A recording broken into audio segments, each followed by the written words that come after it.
Episode number 2 में आपका स्वागत करता हूं डेली 10 मिनट वाले शो में। तो बच्चों, आपने थंबनेल पर देखा होगा आज हमारा जो टॉपिक रहने वाला है, क्या रहने वाला है? ऊष्मा यानी हीट रहने वाली। तो आज इस वीडियो में हम संपूर्ण वीडियो में हम समझेंगे कि ऊष्मा के बारे में, ठीक है ना। जितना हो सके उतना कंसेप्ट समझेंगे। ऊष्मा का कंसेप्ट क्या है बच्चों, ऊष्मा किस प्रकार काम करती है, कितने टाइप की होती है, कैसे कैसे क्या काम करती है।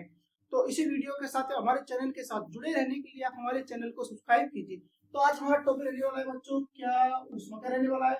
ऊष्मा रहने वाला है। तो देखो, इस ऊष्मा वाले टॉपिक को सबसे पहले हम समझते हैं ऊष्मा होती क्या है बच्चों।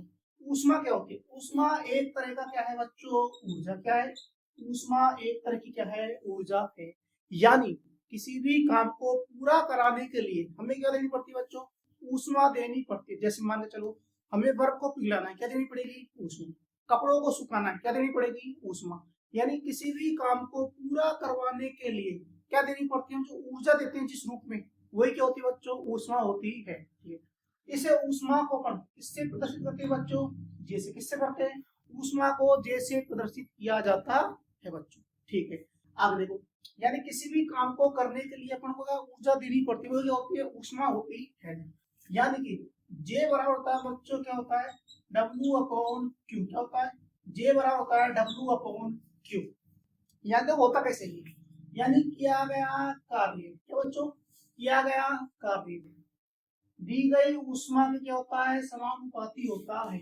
W बराबर क्या आता है फिर? जे क्यू। और जे बराबर आता है क्या बच्चों? W upon Q. ठीक है। और इस जू को वो सॉरी इस जे को बोलते हैं जूल नियतांक। क्या बोलते हैं बच्चों? जूल नियतांक बोलते हैं। और इस जूल नियतांक का मान देखो, जूल नियतांक इसका मान होता है 4186 जूल प्रति किलो कैलोरी होता है, प्रति किलो कैलोरी होता है। ठीक है। तो जूल नियतांक का मान ये होता है, ये होती है ऊष्मा। यानी किसी भी काम को पूरा करवाने के लिए जो ऊर्जा दी जाती कहलाती है ऊष्मा कहलाती है। जैसे कि बर्फ को पिघलाना है, कपड़ों को सुखाना है, वो सब क्या बच्चों? ऊष्मा या ऊर्जा होती। अब देखना, यानी एक पदार्थ से या एक वस्तु से दूसरी वस्तु तक ऊष्मा का स्थानांतरण या ऊष्मा का ट्रांसफर कैसे होता है? मान के चलो ये है ए, ये है बी। तो मान के चलो ये है क्या? गर्म, इसका ताप ज्यादा, इसका ताप क्या बच्चों? कम। यानी इस वस्तु से इस वस्तु तक, एक वस्तु से दूसरे वस्तु तक ऊष्मा का स्थानांतरण तब तक होता है बच्चों जब तक कि ये ताप क्या नहीं हो जाए बराबर बच्चों? सामान्य हो जाए। यानी कि इन दोनों वस्तुओं के मध्य ताप साम्य स्थापित नहीं हो जाए। ये होती है बच्चों क्या? ऊष्मा। अब देखना, ऊष्मा के दो रूप होते हैं बच्चों। क्या होते हैं? ऊष्मा के दो रूप होते हैं। दो रूप कौन कौन से बच्चों? एक होती है क्या? विशिष्ट ऊष्मा। क्या होती है? विशिष्ट ऊष्मा। और एक होती है बच्चों गुप्त ऊष्मा। क्या होती है? गुप्त ऊष्मा। क्या होती है? विशिष्ट ऊष्मा और गुप्त ऊष्मा होती है बच्चों। अब देखना, विशिष्ट ऊष्मा क्या होती है?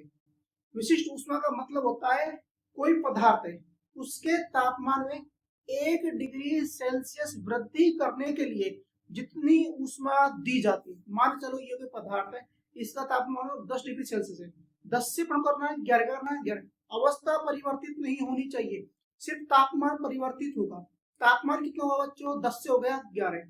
यानी कि उस 1 डिग्री सेल्सियस तापमान में वृद्धि करने के लिए जितनी ऊष्मा दी जाती है बच्चों, वो क्या होती है? विशिष्ट ऊष्मा। क्या होती है? वो होती है बच्चों विशिष्ट ऊष्मा होती है। यानी कि किसी पदार्थ के, किसी वस्तु के 1 डिग्री सेल्सियस तापमान में वृद्धि करने के लिए जितनी ऊष्मा दी जाती है, क्या कहलाती है? वो विशिष्ट ऊष्मा कहलाती है। क्या कहलाती है बच्चों? विशिष्ट ऊष्मा कहलाती है। अब देखना, मात्र अवस्था परिवर्तित होनी चाहिए, ताप परिवर्तित नहीं होना चाहिए। वो क्या कहलाती है बच्चों? विशिष्ट ऊष्मा कहलाती है। अब देखना, इस विशिष्ट ऊष्मा का मात्रक क्या होता है? यानी कि Q बराबर, देखो तापमान में वृद्धि कर रहे हैं, क्या होगा? बिल्कुल मस्त। क्या रहेंगे अपन? मस्त रहेंगे। क्या रहेंगे बच्चों? मस्त रहेंगे। क्या रहेंगे? मस्त रहेंगे। Q क्या है? ऊष्मा, है ना। ये क्या है बच्चों? M द्रव्यमान। S क्या है? विशिष्ट ऊष्मा। क्या है? विशिष्ट ऊष्मा। T क्या है? तापमान में परिवर्तन। ठीक है ना। तो ये क्या होती है? विशिष्ट ऊष्मा। यानी कि किसी पदार्थ के 1 डिग्री सेल्सियस तापमान में वृद्धि करने के लिए जितनी अपन उसको क्या देते हैं? ऊष्मा देते हैं। क्या कहलाती है बच्चों को? विशिष्ट ऊष्मा कहलाती है। इस विशिष्ट ऊष्मा का मतलब क्या होता है बच्चों?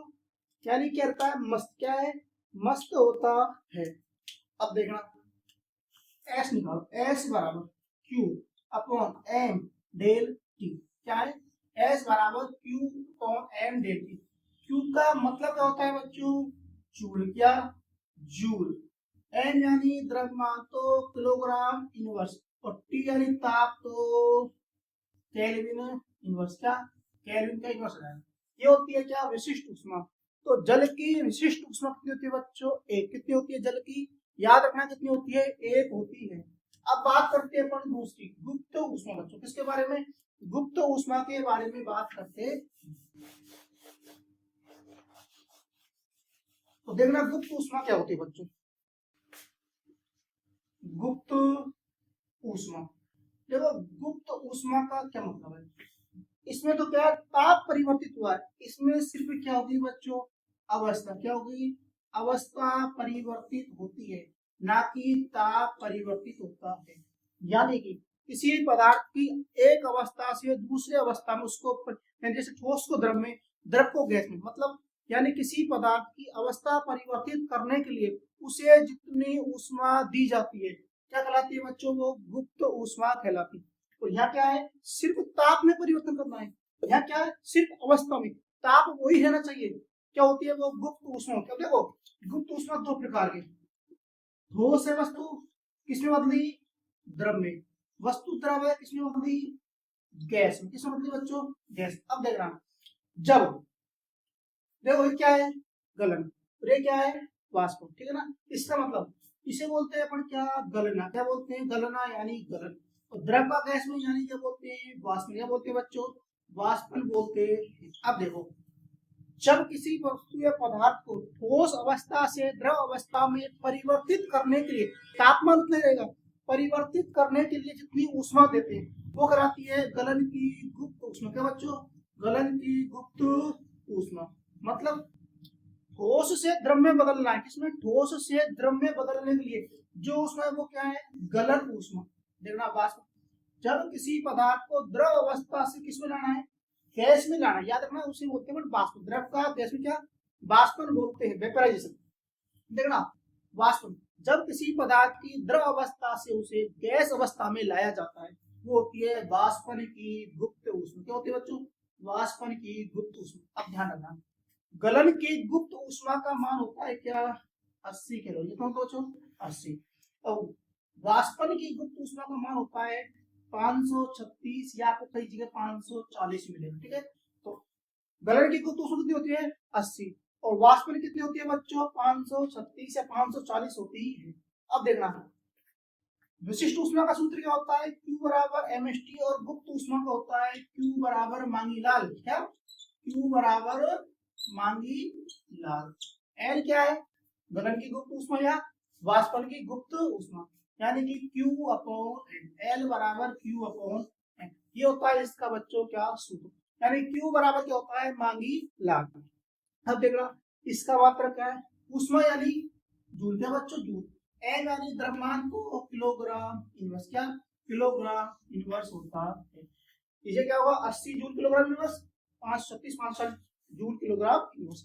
बच्चों ये होती है पूरा ऊष्मा का कॉन्सेप्ट। ऊष्मा जब किसी पदार्थ को या किसी भी वस्तु को ऊर्जा प्रदान करते हैं, कार्य करें, किसी भी कार्य को करवाने के लिए ऊर्जा प्रदान करते हैं, क्या होती है वो ऊष्मा।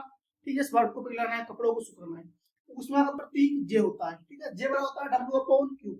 ऊष्मा तब तक स्थानांतरित होती है जब तक कि क्या नहीं हो जाए, ताप समस्थापित नहीं हो जाए। ऊष्मा के दो रूप, विशिष्ट और गुप्त ऊष्मा। विशिष्ट यानी देखो यार, विशिष्ट और गुप्त ऊष्मा में थोड़ा सा फर्क है बस। क्या भाई, थोड़ा सा।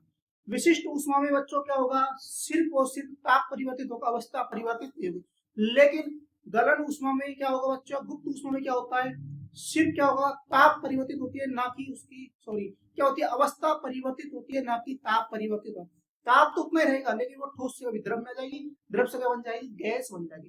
तो थोड़ा सा मेजर सा डिफरेंट है इसमें विशिष्ट और गुप्त में। विशिष्ट में सिर्फ क्या होती है, ताप परिवर्तित अवस्था नहीं होती है।